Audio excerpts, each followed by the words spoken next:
اقبال بعض اعتبار سے تاریخ انسانی کے سب سے بڑا شاعر ہے۔ نمبر ایک، کبھی کسی شخص نے ان موضوعات پہ شاعری نہیں کسی جن موضوعات پہ اس نے شاعری کی۔ نمبر دو، وہ واحد آدمی ہے تاریخ مولانا روم کے علاوہ جس نے عقل کو وہی کتابیں کر دیا۔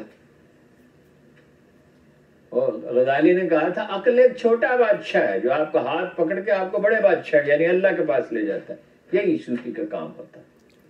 اقبال نے جس ہندوستان میں وہ پیدا ہوا تھا، جب مسلم بر صغیر میں جب وہ یہاں سے اٹھا اس دنیا سے 63 برس کی عمر میں، تو وہ اس دنیا کو بدل چکا تھا۔ اس نے اردو زبان کو بدل ڈالا۔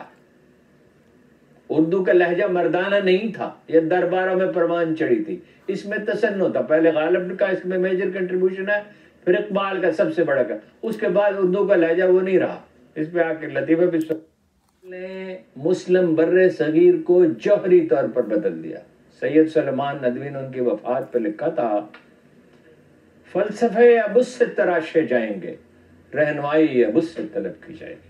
اور سید ابوالعلا مودودی نے لکھا تھا کہ جس فلسفے کے 2 جام پی کر لوگ بہکنے لگتے ہیں، مرحوم اس کے سمندر پیے بیٹھا تھا۔ کیا بات ہے۔ اور جوں جوں وہ اس کی تہ میں اترتا گیا، خدا پہ اس کا یقین پختہ ہوتا گیا۔ قرآن اس کے لیے شاہ کلید تھا، ماسٹر کی نہیں ہوتی ہوٹل میں جسے ہر تالا کھل جاتا ہے۔ اور خود اقبال یہ کہتے ہیں کہ دنیا میں جہاں کہیں روشنی ہے، مصطفیٰ کے طفیل ہے یا مصطفیٰ کی تلاش میں ہے۔ اور یہ کہتے ہیں کہ اے پروردگار، اگر میری فکر کا سرچشمہ قرآن نہیں ہے تو روز قیامت مجھے محمد مصطفیٰ صلی اللہ علیہ وسلم کے بوسہ پاک کی نعمت سے محروم کر دے۔